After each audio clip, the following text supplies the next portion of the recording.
تاریخ ہے حجاب، تعریف ہے حجاب، دختر مسلم کی ہے پہچان، شناخت ہے حجاب۔ بسم اللہ الرحمن الرحیم۔ سب سے پہلی بات تو یہ کہ جماعت اسلامی گھریلو تشدد کی مخالفت کرتی ہے اور سب سے زیادہ بڑھ کر اس بات کی داعی ہے کہ کسی بھی فرد کے اوپر تشدد نہیں ہونا چاہیے، خواہ وہ خاتون ہو، بچہ ہو، مرد ہو، کسی بھی ذمہ داری پہ ہو، لیکن اس پہ کسی طرح بھی تشدد نہیں ہونا چاہیے۔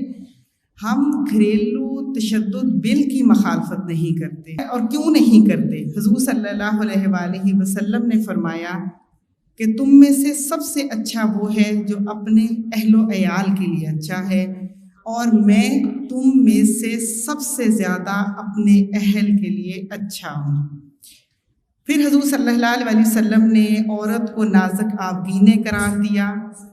آپ نے فرمایا کہ مجھے نماز، عورت اور خوشبو پسند ہے۔ حضور صلی اللہ علیہ وآلہ وسلم ہی وہ ہستی ہیں کہ جن کی بدولت عورت کو زندہ رہنے کا حق ملا، اس کے قدموں تلے جنت بتائی گئی، اور دو بیٹیوں کی پرورش کرنے والے والدین کو، دو یا دو سے زائد بیٹیوں کی پرورش کرنے والے والدین کو خوشخبری سنائی گئی کہ وہ حضور صلی اللہ علیہ وآلہ وسلم کے ساتھ ہوں گے۔ تو دراصل بات مخالفت کی جب آتی ہے، بل کی مخالفت کی، تو بات اصل میں یہ ہے کہ یہ بل جو گھریلو تشدد روکنے کا بل قرار پایا، دراصل اس میں سب سے قابل اعتراض پہلو یہ ہے کہ اس نے میاں بیوی کے درمیان مصالحت اور مفاہمت کا پہلو ختم کر دیا، جبکہ تھوڑی سی سوچنے کی بات ہے کہ میاں بیوی دونوں مختلف گھروں سے ہوتے ہیں، مختلف ماحول سے تعلق رکھتے ہیں اور مختلف تہذیب رکھتے ہیں، بعض اوقات کیا اکثر اوقات مختلف ثقافت بھی رکھتے ہیں۔ لہٰذا شریعت یہ کہتی ہے کہ دونوں کا نبھا ہونے کے لیے ضروری ہے کہ حسن سلوک کا معاملہ ہو، درگزر کا معاملہ ہو، برداشت کا معاملہ ہو۔ لیکن پھر بھی اگر مسئلہ بن جائے یا کوئی جھگڑا یا کوئی تنازع ہو جائے تو دونوں کے درمیان مصالحت کروائی جائے۔ قرآن نے تو باقاعدہ یہ حکم دیا کہ دونوں خاندانوں میں سے ایک ایک سمجھدار، خوف خدا رکھنے والا، ذمہ دار حکم مقرر کیا جائے، کوئی ایسا شخص متعین کیا جائے کہ جو دونوں کے درمیان مصالحت کی کوشش کرے، اور پھر بھی اگر مصالحت نہ ہونے کا امکان ہو تو پھر وہ علیحدگی کا فیصلہ کرے، لیکن اختیار پھر بھی میاں بیوی کو ہے کہ اس کے فیصلے کو وہ تسلیم کرتے ہیں یا یہ کہ وہ سمجھتے ہیں کہ ان نبھا کر سکتے ہیں اور کوئی شکل نبھا کی نکال سکتے ہیں۔ میاں بیوی کا رشتہ سزا دلوانے سے تو نہیں چلتا، یہ تو محبت اور اعتماد کا رشتہ ہے، یہ تو ایک دوسرے کو ویٹیج دینے اور ایک دوسرے کو قبول کرنے کا رشتہ ہے۔ نہ تو حق مہر کی بہت بڑی اماؤنٹ لکھوانے سے بیٹی کا مستقبل محفوظ ہوتا ہے، اور نہ ہی نکاح نامے میں بہت ساری شرائط لکھوانے سے عورت کا مستقبل محفوظ ہوتا ہے۔ یہ تو لے اور دے اور لے کا معاملہ ہے، محبت، اعتماد اور خدمت کا۔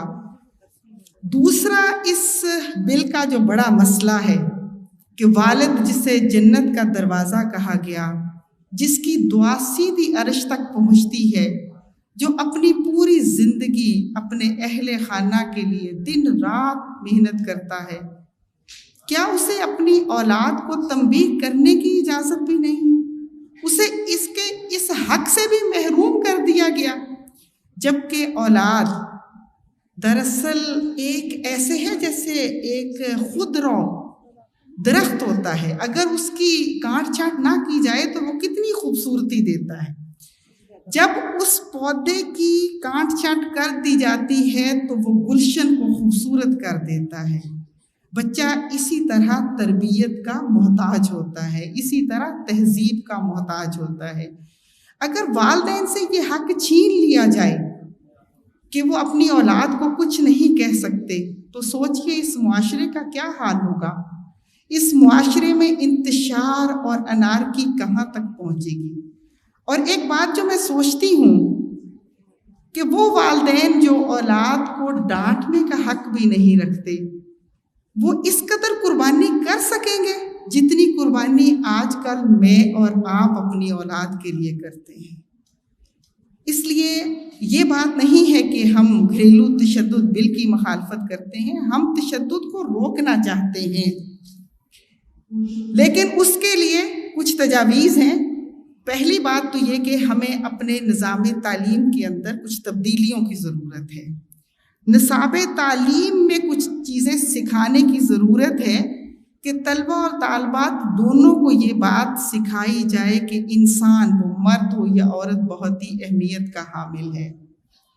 اس کی سوچ ہے، اس کی خواہشات ہیں، اس کی عزت نفس ہے۔